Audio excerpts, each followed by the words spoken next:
مولوی صاحب کوئی تبلیغ والا دروازے پہ آ گیا، کوئی تبلیغی جماعت والے پردیسی دروازے پر آ گئے، ہم نے کئی گاؤں میں دیکھا تندور پہ روٹیاں لگا کے نہیں دیتے، گستاخ رسول آ گئے، کوئی اپنی مسجد میں گھسنے نہیں دیتے، گستاخ رسول آ گئے۔ خدا پاک کی قسم ہے، محمود کوٹ کا علاقہ ہے، نمبر ٹیلی فون کے میں آپ کو دوں، پشاور کی طرف سے ایک جماعت آئی، مسجد والوں نے مسجد میں جگہ نہ دی، نہری نظام خشک تھا، اس نہر کے پل کے نیچے راتوں رات انہوں نے بستر لگائے، اللہ کا نام لے کے سو گئے۔ 11 افراد تھے، 11 کے 11 کو تہجد سے پہلے رسول اللہ صلی اللہ علیہ وسلم کی زیارت نصیب ہو گئی۔ رحمت والے نبی نے فرمایا تمہیں بستر تو مسجد کا نام ملا، لیکن اللہ کی قسم محمد تمہارے سے جنت کے وعدے کر رہا ہے۔ ایسی کئی کارگزاریاں میرے عزیزوں آتی ہیں، لیکن آپ میری بات کا مذاق نہ کر کے ٹال دینا، آپ میری بات کو مذاق نہ سمجھنا۔ مولوی صاحب حضور بھی خواب میں آتے ہیں، نہیں تجربہ کر کے دیکھ لو، اگر کسی کو نبی کی زیارت کا شوق ہو کہ اللہ کے نبی خواب میں آ کر اپنا دیدار کرا جائیں، اللہ غنی۔ جمعرات کا دن ہے، جامعہ شرفیہ سے کتاب چھپی، زاد السعید کتاب حدیث کا نام ہے، چھوٹا سا ایک کتاب ہے، فرمایا اس کے اندر موجود ہے، فرمایا جو شخص چاہتا ہو کہ کالی کملی والے کی مجھے زیارت ہو جائے، حسین کے نانا کی مجھے زیارت ہو جائے، خدیجہ عائشہ کے گھر والے کی مجھے زیارت ہو جائے، فاطمہ ام کلثوم زینب رقیہ کے ابا کی مجھے زیارت ہو جائے، خواب میں فرمایا جمعرات کا دن ہو، عشاء کی نماز کے بعد 2 رکعت زیارت النبی صلی اللہ تعالی علیہ وسلم کے نفل پڑھے، پھر اسی جگہ پہلی رکعت میں سورہ فاتحہ پڑھنے کے بعد 33 مرتبہ قل اللہ شریف پڑھے، نماز مکمل کرے، دونوں رکعتوں میں 35 مرتبہ قل اللہ پڑھے، اسی جگہ بیٹھ جائے اور 1000 مرتبہ صلی اللہ علی النبی الامی، صلی اللہ علی النبی الامی 1000 مرتبہ پڑھ کے سو جائے۔ علماء کرام نے فرمایا اللہ کی قسم ایک جمعرات پڑھے گا، اگلی جمعرات نہیں آئے گی، ان 7 دن میں حضور کی خواب میں زیارت نصیب ہو جائے گی۔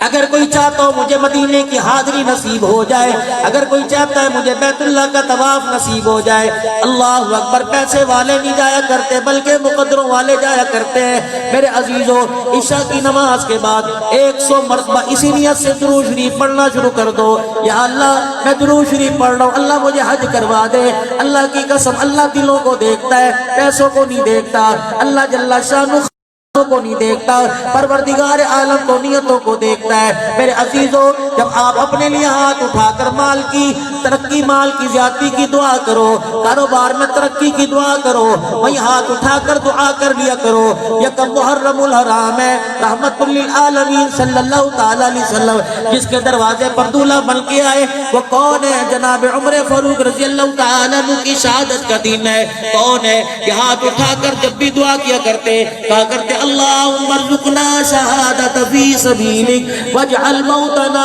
فی بلد حبیبک، یا اللہ مجھے شہادت کی موت دینا، یا اللہ میری قبر حضور کے شہر میں بنا دینا۔ اللہ نے عمر کے بولوں کو اتنا پسند کر لیا، فرمایا اے عمر تو تیری پسند ہے، تو میری پسند ہے، جو تو نے مانگا وہ تجھے دوں گا، جو مجھے پسند ہے وہ تجھے عطا کروں گا۔ تو نے شہادت کی موت مانگی، میں تجھے شہادت کی موت دوں گا۔ تو نے حضور کے شہر میں قبر مانگی، میں تجھے مدینے کی قبر دوں گا۔ لیکن میری پسند کیا ہے؟ عمر مسجد نبوی ہوگی، مصلی رسول ہوگا، قرآن میرا ہوگا، زبان تیری ہوگی، تلاوت تو کرے گا، اس تلاوت کے ہوتے ہوئے شہادت کا رتبہ دوں گا۔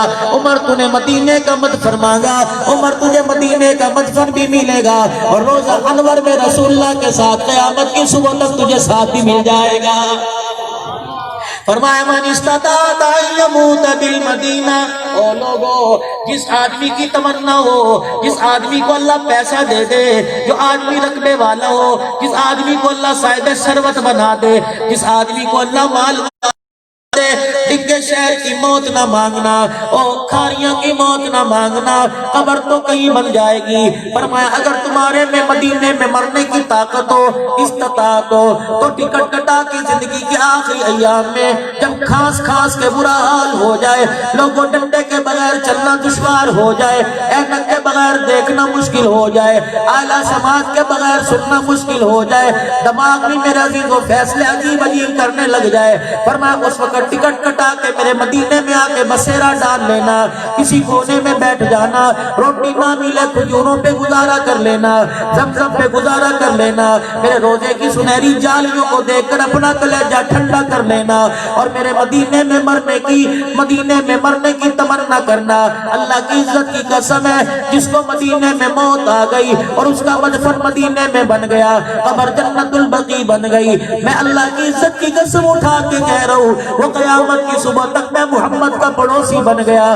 پڑوسی کا پڑوسی پہ بڑا حق ہے، میرے پڑوسی کا میرے پہ یہ حق ہے۔ قیامت کا دن ہوگا، میدان معاشر سے میں اکیلا جنت میں نہیں جاؤں گا، بلکہ اپنے پڑوسی کا ہاتھ پکڑ کر اسے ساتھ لے کے جنت کے اندر جاؤں گا۔ امام مالک رحمت اللہ علیہ نے اسی وجہ سے ساری زندگی مدینہ نہ چھوڑا، زندگی کے اندر ایک حج کیا، دوبارہ حج کے لیے نہ گئے، کہیں مدینے سے باہر موت نہ آ جائے۔ اور لوگوں، ان کی شان میں بولنے سے پہلے، ان کی محبت کا دم بھرنے والوں پر انگلی اٹھانے سے پہلے سوچ لیا کرو ہمارے بڑے کون ہیں۔ امام مالک رحمت اللہ علیہ، آپ کا جب انتقال ہوا، آپ کو جب غسل دیا گیا، دونوں کپڑے گھسے پڑے تھے، کھروٹ بنے ہوئے تھے، جب غسل دیا گیا کھروٹ بھی اتر گیا اور خون نکلنے لگ گیا۔ محلے والوں سے، رشتہ داروں سے، گھر والوں سے پوچھنے لگے امام مالک کو کوئی پیدائشی چوٹ لگی تھی یا مرنے سے پہلے کوئی حادثہ ہوا تھا؟ گھر والے کہنے لگے کیا بات ہے، کہ دونوں کندھے زخمی ہیں۔ اللہ اکبر۔ گھر والے کہنے لگے ہمیں تو پتہ کوئی نہیں۔ جنازہ اٹھا، ایک آدمی پیچھے روتا روتا جا رہا تھا، یا جنازے کے بعد کسی آدمی نے بتایا اور کہا سارے کے سارے آ جاؤ، میں تمہیں بتاتا ہوں امام مالک رحمت اللہ علیہ کے کندھے کیوں زخمی تھے۔ خدا پاک کی قسم ہے، جب درس حدیث نبی کے روزے کی چھاؤں میں پڑھا کر جب گھر کو جایا کرتا تھا تو گلی کے کنارے کنارے چلا کرتا تھا، بیچ گلی میں اس وجہ سے قدم نہیں رکھتا تھا کہ جہاں نبی کا قدم ہو اس کے اوپر میرا قدم آ جائے، کہیں حضور کے قدموں کی توہین نہ ہو جائے۔ یہ تمہارے جامعہ شریفیہ کے اندر ایک اللہ کا ولی دنیا سے رخصت ہوا، میرے استاد مولانا موسیٰ البازی روحانی رحمت اللہ علیہ، بڑے عملیات کے عامل تھے عہد کے میدان میں۔ الحمدللہ میں پرسوں مانسیرے کی طرف تھا، ڈاکٹر صاحب کا آپ کے بیٹے کا فون پہ رابطہ ہوا کہ مولانا آپ نے میرے باپ کا واقعہ بیان کر کر میرا کلیجہ ٹھنڈا کر دیا، آپ کو میں سلام کرتا ہوں۔ کسی کے ذریعے پہنچا، پھر میں نے بھی وائس میسیج چھوڑا ڈاکٹر عزیر صاحب کے لیے۔ اللہ اکبر۔ مولانا موسیٰ البازی روحانی رحمت اللہ علیہ میدان عہد میں پہنچ گئے، ضبط کے بندھن ٹوٹ گئے، رہا نہ گیا، دل دھڑکنے لگا، آنکھ برسنے لگی۔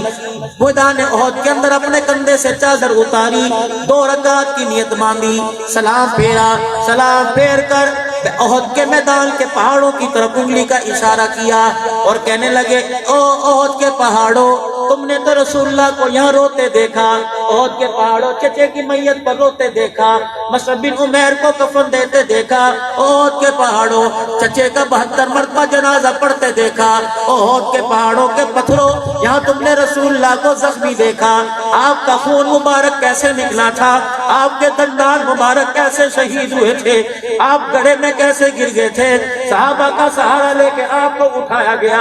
اللہ اکبر۔ عہد کے پہاڑوں تو مجھے ایمانداری سے بتاؤ، مجھے بتاؤ رسول اللہ کا چہرہ کیسا تھا۔ وہاں آپ کے خدام کھڑے تھے، آپ کے بیٹے نے تصدیق کی کہ لگی عہد کے پہاڑوں میں سے آواز آئی یا موسیٰ تعال، یا موسیٰ تعال، اے موسیٰ ادھر آ، ہم تجھے بتائے حضور کا چہرہ کیسا تھا، کیونکہ انا رأیت رسول اللہ، ہم نے رسول اللہ کو یہاں سجدے میں اللہ کے آگے روتے دیکھا ہے۔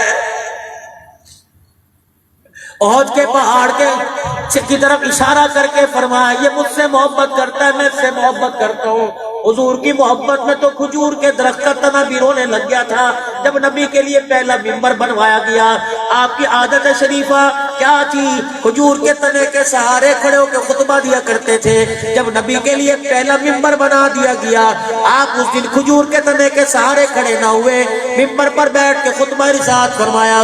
مسجد نبوی میں ایسے رونے کی آواز آئی جیسے کوئی بچہ رویا کرتا ہے۔ رحمت والے نبی ممبر شریف سے اترے اور درخت کو اپنی باہوں میں لے کر ایسے ہاتھ پھیرنے لگے جیسے کوئی چھوٹے بچے کو چپ کراتا ہے۔ صحابہ کہنے لگے کملی والے فدا کا ابی و امی، ماں باپ پر قربان ہو، بتاؤ کیا کیا کیا معاملہ ہو رہا ہے؟ فرمایا آج درخت میرے سے جدا ہو گیا، میری جدائی برداشت نہ کر سکا۔ اللہ اکبر، میں نے درخت سے پوچھ لیا میرا ساتھ چاہتا ہے یا جلنا چاہتا ہے؟ اللہ اکبر، درخت خاموش ہے۔